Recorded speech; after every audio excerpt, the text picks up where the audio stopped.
j'allais dire secrétaire permanent du département de droit public interne, tellement vous y êtes depuis plusieurs années et vous commencez à devenir une institution.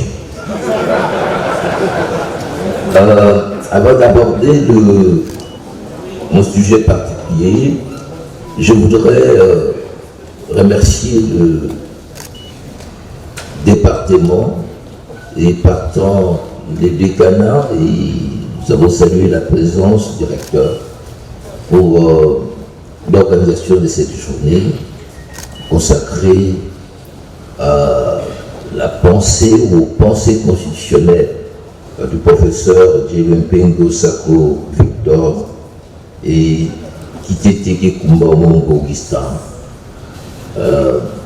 À travers eux, et je suis sûr que c'est que les débuts, il y a importance aujourd'hui que nous puissions organiser demain des journées pour le professeur Kake Ezekiel Kaz, pour le professeur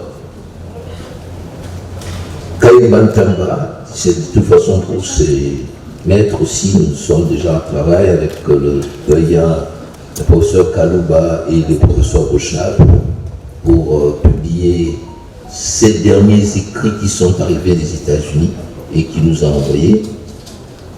Pour le professeur Mpongo Kakoba Otolinga, qui s'aimait aussi. Je ne pourrais pas oublier les professeurs Bibombe Mwamba Triple Bombe. Pourquoi pas parler aussi de Mbayangang, de qui nous tirons cette terme de tradicentrisme.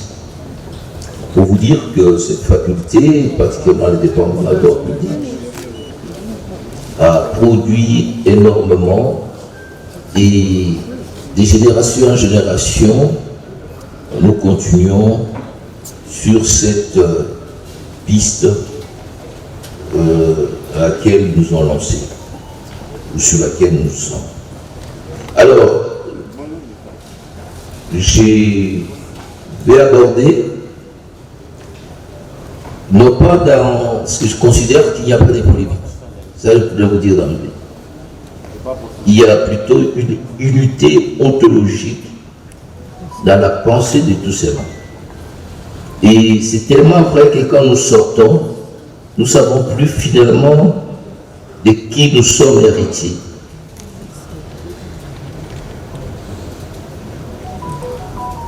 Donc, ma contribution ne sera pas un débat, puisque je crois que le débat a été vidé par le doyen, mais surtout par le professeur Rochard.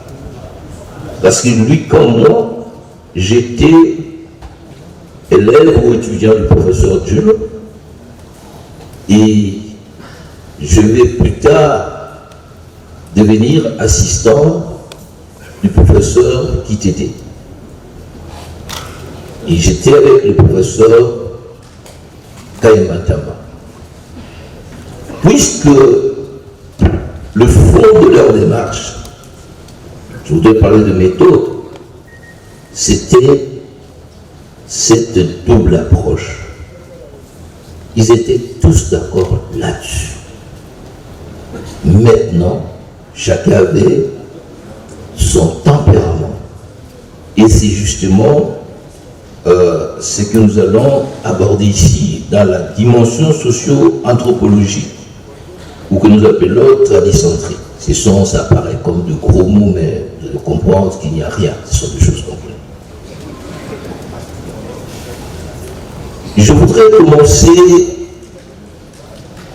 mon exposé par cette pensée philosophique. Et là, je suis avec les doyens d'accord qu'il faut que nous commencions par faire philosophie. Mais à l'époque, vous comprenez, c'était la philosophie gréco-romaine. Et c'est ça. Mais moi, je commence par le professeur Okolo Okonda, qui est philosophe, qui nous dit ceci. Une constitution est une chose tellement importante pour qu'on la confie au seul juriste. C'est ça la centralité de notre Constitution. Vous avez suivi les débats sur l'objet du droit constitutionnel. Le droit constitutionnel, c'est une discipline scientifique qui aborde les règles juridiques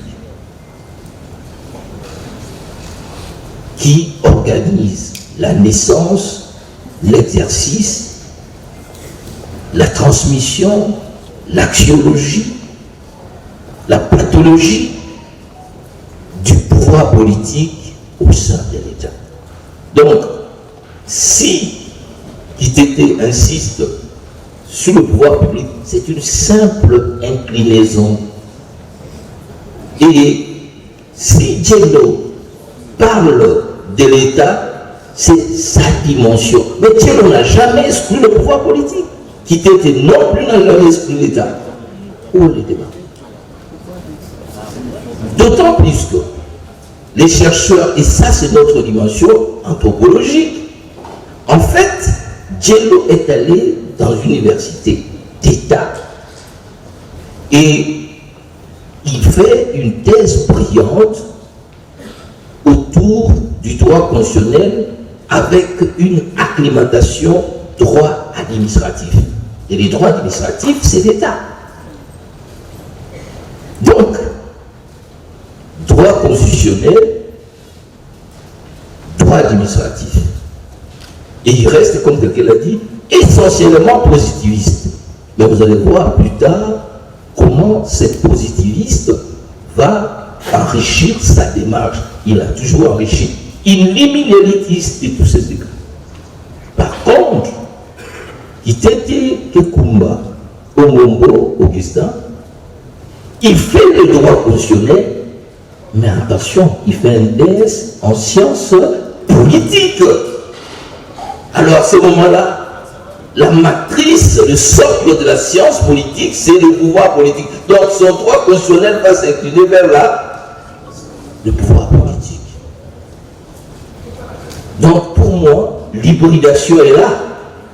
Le reste, c'est maintenant ce que nous avons ajouté pour dire, voilà, dans cette dimension, nous allons incliner la dimension anthropologique, la dimension philosophique, pour trouver les réponses aux interrogations que les deux avaient.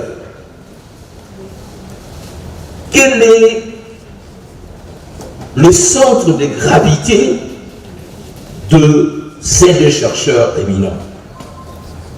C'est que ce soit le professeur Kitete ou le professeur Diallo, lorsqu'ils analysent dans leurs thèses et dans leurs écrits, je voudrais féliciter ici et remercier l'assistant Djamba qui a pu mettre à notre disposition et à la disposition du public l'ensemble des écrits, l'ensemble des ouvrages du professeur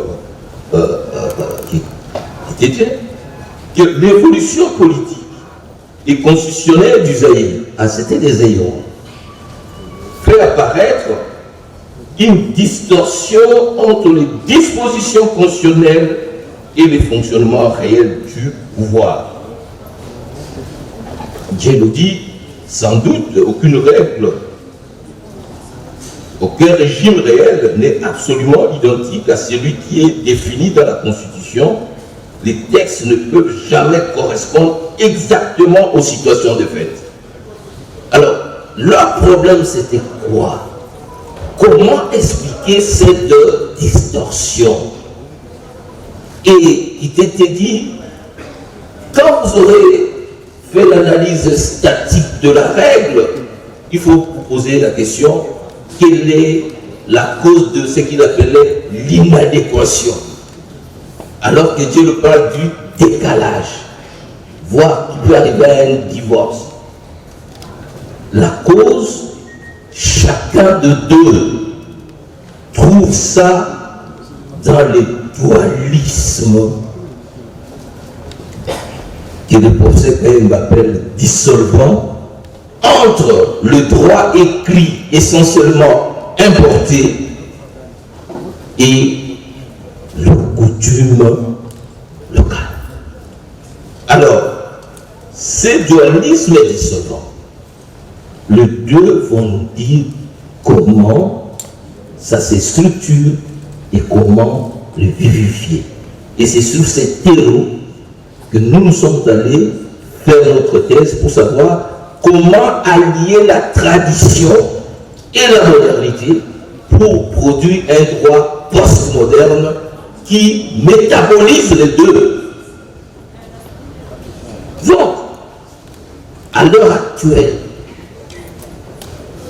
on n'est plus dans la monodisciplinarité, on est dans l'interdisciplinarité. Donc on fait de tout droit. Il y a donc l'atténuation progressive, sinon la disparition des anciennes oppositions entre les aspects juridiques et non juridiques des institutions politiques. Cette opposition, et Diallo, tout comme Kitete, Diallo le dit dans son syllabus à la page 7, est en réalité aujourd'hui définitivement dépassée.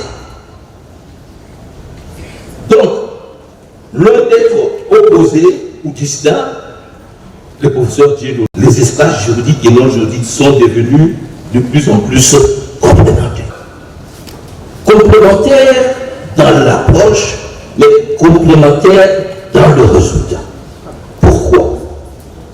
Et l'un de leurs disciples communs va trouver le terme.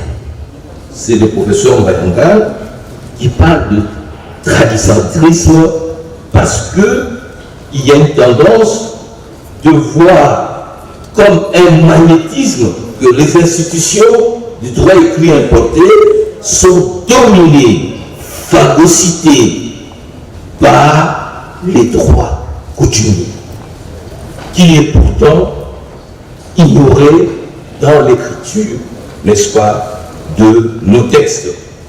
Alors, la vision traditionnelle du pouvoir qui serait irréel ou formel ou d'un positivisme sclérosé est donc dépassée par ce que Kitete va appeler l'éthos en recourant à un certain regard, mais le professeur Diallo va seulement écrire l'impact de la coutume dans l'exercice du pouvoir politique en Afrique. Et avant le 2, il y avait déjà Marcel Yao qui nous a dit qu'il est important que par la réforme nous puissions opérer, trouver la sève métabolique qui peut dégager la synthèse entre d'une part la rationalité occidentale et la rationalité africaine. C'est donc cet itinéraire anthropologique qui va nous donner un modèle symbiotique de gouvernement et d'organisation sociale, intégrant notamment, comme disait le professeur Kitete, une conception où le pouvoir est nécessairement harmonisé. Parce que c'est harmonisé et unifié au sommet. Et le professeur Léo dira, l'idée d'un pouvoir fractionné ne peut pas exister. Voilà donc ce que nous pouvons dire. Alors, je sais que je n'ai pas tout le temps avec moi, mais je voudrais simplement dire que le problème qui a occupé nos juristes maîtres, c'est la fonctionnalité des institutions, et cette fonctionnalité est malheureusement dysfonctionnelle. Et pourquoi cette dysfonctionnalité, cette distorsion, cette pathologie? C'est tout simplement parce que nous avons adhéré à l'occidentalisation. Malheureusement, ce greffe est impossible. Et cet état importé nous a donné une occidentalisation manquée qui est la cause de multiples traumatismes sociaux de nos États et un facteur de désordre social. Alors, très rapidement, pour Kitete, il y a donc inadéquation institutionnelle et il cherche donc l'adéquation. Pour lui, l'adéquation va venir de l'autonomie politique. Quand vous voyez le mot autonomie, c'est auto. C'est-à-dire, c'est de nous-mêmes et non, c'est le Nord. C'est-à-dire, lorsqu'il parle de l'autonomie politique, il dit qu'il faut que nous puissions produire un droit constitutionnel qui reflète notre ethos. Un droit constitutionnel qu'il appelle la théologie. Comprenez d'où il vient, et aujourd'hui nous sommes tous d'accord que le droit constitutionnel, c'est d'abord la dimension invisible avant de voir ce que vous voyez là, les textes. Les textes ne sont que de mise en forme d'une pensée. Or, vous définissez comme gréco-romain, sans être grec ni romain, vous avez un droit qui est une coquille vide. Pourtant, ils disent qu'il est possible d'arriver à retrouver la pensée traditionnelle qui va vitaliser notre droit. Et il fait une analyse dans sa thèse. Il va dans le royaume Congo où il trouve une constitution qui s'appelle le Funkiansi,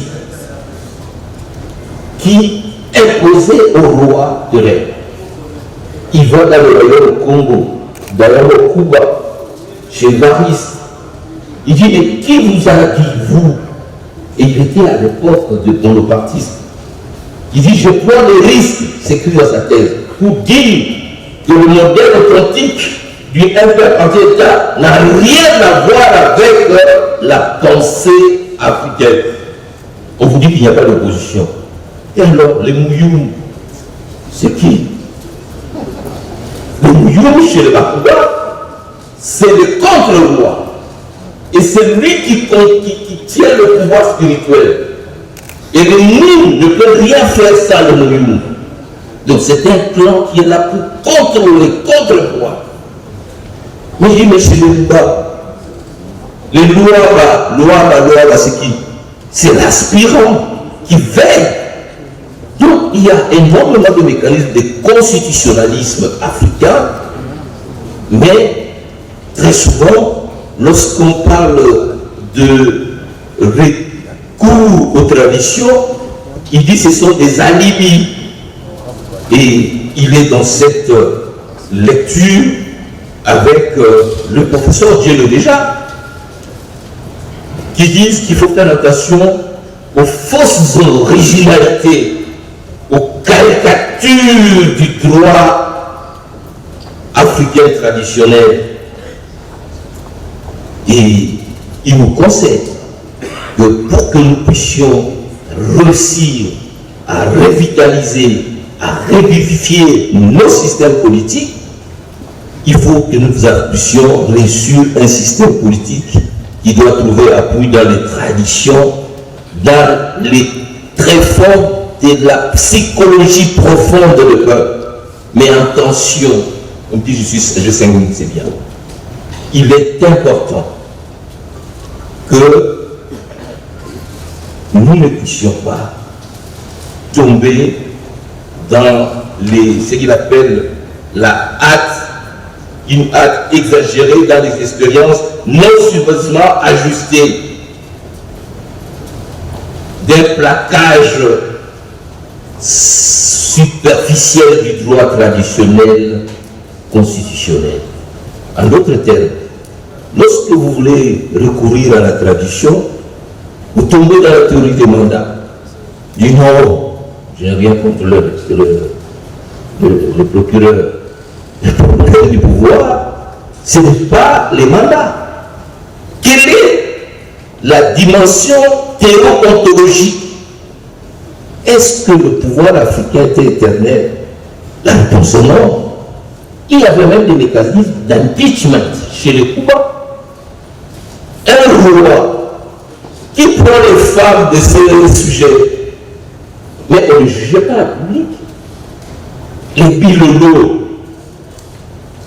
chez les Congo, les Tsakounevou dans les propriétés dit tu ne mérites plus. Et on lui donnait un produit qui voulait. Donc, le pouvoir africain, il faut que nous retrouvons cette dialectique entre ces systèmes traditionnels, très souvent que nous prenons qui est dégradé, et un système moderne dont nous ne connaissons pas, nous ne maîtrisons pas les fondements mythologiques. Par exemple, la théorie de la séparation du pouvoir, c'est une théorie théologique qui a été conçue, mais c'est une théorie, mais qui vitalise. Mais quelle est la théorie qui vitalise? Donc, nous voulons écrire les constitutions sans recourir aux spécialités. Voilà pourquoi nous retournons à l'anthropologie juridique qui nous permet de réenchanter nos textes, d'arriver à une réinvention ontologique capable de nous permettre de faire face aux défis actuels. Honorable modérateur, les droits constitutionnels n'est pas une simple technique. Le droit constitutionnel est un réceptacle invisible de représentation, de valeurs, des interdits des totems. Et ce que nous voyons comme écrit n'est que l'expression de ce qui n'est pas écrit. Le pays, la plus vieille démocratique, fonctionne sur le droit coutumier. Et la première constitution écrite au monde, c'est la constitution de Mandé, qui a été écrite par Ndiaye Keïta en 1239. Alors, allons chercher ces fondements mythologiques. Ne nous contentons pas du droit constitutionnel ou du droit traditionnel folklorique de chefs coutumiers qui sont devenus de simples chimères, courant avec des habits rouges, bariolés de gauche à droite. Ça, c'est du folklore. Les droits constitutionnels, traditionnels, coutumiers existent et on peut trouver des éléments. Vous voyez l'Afrique du Sud, ils ont réussi à faire le pont avec ce qu'on appelle l'Ubuntu. Et il y a quelques années, le professeur, l'Ubuntu, c'est ce qui a permis à cette nation post-apartheid de construire un système, un modèle politique qui a pu mettre en place noir, blanc,